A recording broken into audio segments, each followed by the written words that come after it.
Hawks fans, could one of these two players that you're looking at on the screen be on the move? Because an insider that you guys know very well just dropped a bombshell about how the Hawks are secretly planning something big. I'm talking so big that I had to get up first thing in the morning to talk about it because this is big. Welcome back to Hawks Digest, everyone. I am Chris Tip Moore. Go ahead and take off your shoes, leave on your socks, and leave them by the door as you get ready for what's in store for this particular report. As again, insider by the name of Sham, somebody you know very well, dropped the bombshell about the Atlanta Hawks. I'm going to get into it right here. But before I do, please just give me a brief moment to do what I do. Thank you to everybody who is subscribed to Hawks Digest, making us one of your first listens when you need that Hawks content. We appreciate every last one of you guys.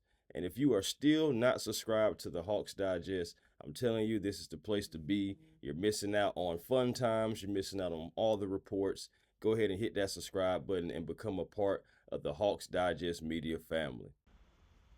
All right, guys. Shams has dropped a bombshell about this man right here, Anthony Davis. And what is he saying in particular about Anthony Davis? Like, why is he in the headlines so much? Well, it's right here. Shams says the Dallas Mavericks forward Anthony Davis, another former NBA champion, is expected to be a critical trade target of several teams, including many of the East contenders. The Detroit Pistons, Atlanta Hawks, and Toronto Raptors are expected to be suitors for Davis, league sources tell ESPN and Shams. The Mavericks are open to exploring the trade markets for Davis. Center Daniel Gafford made a video about that, back in the summertime about possibly acquiring him, but also guards Klay Thompson and D'Angelo Russell. Now, Rich Paul has already went out to the co-general managers, Michael Finley and Matt Riccardi, and requesting information on and clarity about whether the franchise wants to extend Davis this offseason or trade him ahead of the deadline. Dallas wants to keep their options open, and they want to see how the team plays for the next few weeks. They have not ruled out the possibility of an extension, but they are definitely not ruling out the possibility of making a move depending on how the team looks. The Pistons are 19-5. The Raptors are 15-10, and the Hawks are 14-11. All these teams are high threats in the East, having seasons that a player like Davis could possibly catapult these guys. 10-time All-Star that Davis can catapult these guys into a better better seeding and basically make them a viable championship quality team. Again, AD has played his entire career in the Western Conference, so this would be a change of scenery for AD. Now, we've been already mentioned in the talks with Giannis. We've been mentioned now within the talks with AD. Now, guys, does this make sense for AD to become a member of the Atlanta Hawks? Well, let's look at some things. First of all, AD right here in 29.3 minutes. Now, he's missed plenty of games, of course, so far as this season, but the team has been winning games since he's been back. I believe 4 of their last 5. So, points per game, 19.6. Rebounds per game, 10.2. Also, field goal percentage, 52% from the field, 33% from 3. Don't necessarily need AD to shoot the 3, but he is capable of it. And he is 500% on the corner threes, and all his threes, he's 857 on the threes that are assisted, and all of the shots that are threes, 137. But my thing is ultimately blocks per game, 1.8. AD, to me, even though this would be a big move for the Atlanta Hawks, getting him, my biggest concern would be the injury history. AD, are you going to be available, or would the Atlanta Hawks be trading street clothes for street clothes? Because I'm not involving Trae Young in a trade for AD, even though I'm pretty sure the Mavericks would want that piece. You having Trae Young with Cooper Flag, you be able to navigate some things with Dallas. I see what they'll be trying to do. And go dating back to the draft night, you will be getting the return back on your investment after he's been with another team, of course, but he's finally coming back to Dallas in Trae Young. Me personally, I don't see anyone that I'm ready to give this team to, ball handling wise, playmaking wise, decision making wise, and still scoring ability wise than Trae Young. It can't be Dyson Daniels. Respectfully, I love Dyson. Dyson Lamar, when he gets into that mode, he gets in a rhythm, it's good, but it's inconsistent. Just like, okay, to be fair, a lot of people say Trae Young is inconsistent. All right, but the thing about it is, I also know that Trae Young can play make. Trae Young can control the offense. Yes, he does have turnovers, but at the same time, so does Dyson.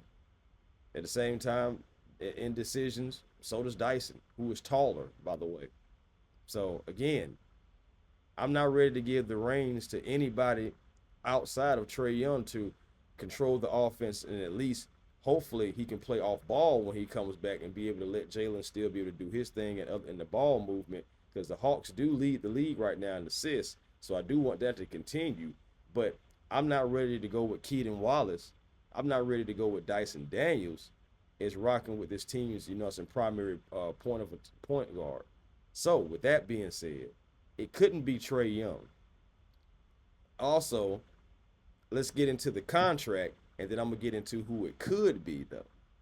Contract wise, AD is under contract for this season for another 54 million. Okay, that's rounding the same average of what Giannis is making. Giannis is making a 3 million more in 57. So you're right in that same ballpark if you're talking about those particular guys, Giannis and AD. Next season, AD will be making 60. He has a 62.8 million player option that he could opt into. No matter if he's playing with the Mavericks, Hawks, Raptors, or even the Pistons. But he's also eligible for a crazy 4-year, $275 million extension that would pay AD $76 million, and he would be 37 years old. Not gonna lie to you, that part right there, as far as giving him that $76 million extension, I'm already out completely on that. Unless he's coming in and having an MVP year, I'm absolutely out on that. And that would still have to be questionable, because it's just like, okay, that's this year. It doesn't mean he's going to continue to do this as he's getting older. Also, again, AD has been so injury prone. He has some of the most freakish, craziest injuries that happen to him. And it's so unfortunate. Even, watching him from back in Kentucky and watching most of those Kentucky players and everything, AD is one of those guys that I'm like, yeah, he's going to be one of those ones. And he has won a championship. He has been a dominant big man, 10-time All-Star. But he has also been in street clothes. Are we going to trade one street clothes for another and Kristaps Porzingis? I'm not going to lie to you.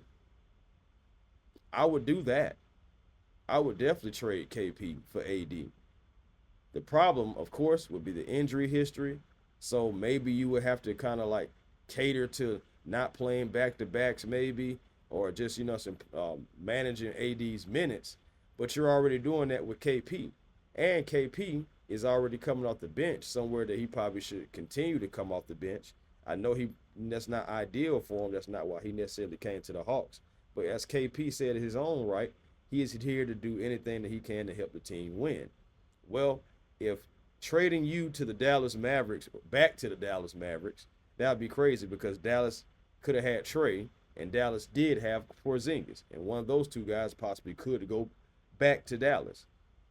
Either way it goes, if you make this move, it has to make sense. So KP is $30 million.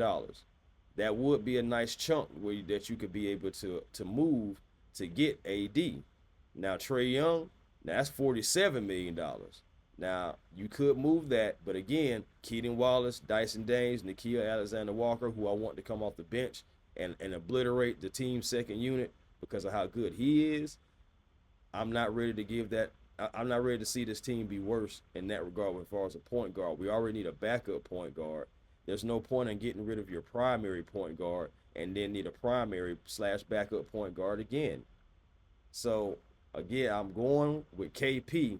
If we can trade KP, and hypothetically speaking, I'm not saying trade him, hypothetically speaking, throw in Dyson Daniels' recent contract, because they're going to want somebody back that can play some defense, because AD is a way better rim protector. Let me say, hold on, wait a minute. Anthony Davis will protect the rim 10 times better than KP. KP is not that type of a big.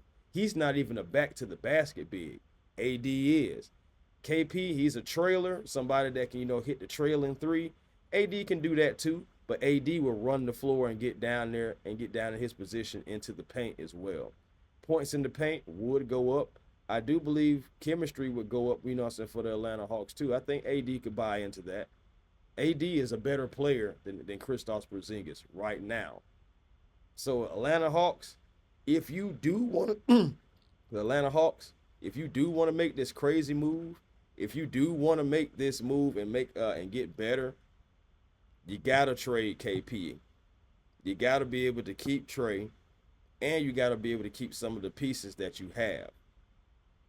Now, there's a possibility to where the Mavericks could want Zaccharie Risacher. Are you guys going to give him that first round pick? It could be. Dallas may want your pick that you got from the Pelicans or Milwaukee. Are you guys willing to give that up for AD? Or are you guys willing to hold that pick and try to see what we can get into the draft and continue to build this team? Again, this is another situation to where the Hawks could go all in, similar to with Giannis, or we could stay put.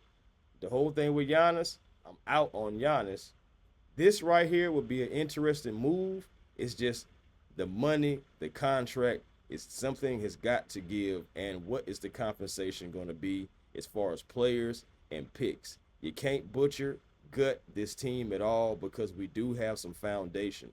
Could AD come in possibly for Kristaps Porzingis, and you be able to make another move and be able to maybe catapult yourself into the Eastern Conference? Because again, KP will be better for the Atlanta Hawks than Kristaps Porzingis. But will AD be street clothes, or will he be the 10-time guy, the 10-time all-star that we are used to seeing? That's the biggest question. You guys let me know what you guys think about this report. Shams, again, dropping the info. AD could be on the move. Atlanta could be a real possible suitor. Let me know what you guys think. Peace and blessings to you all. Be right back at you soon. Let's go Hawks, and I'll holler.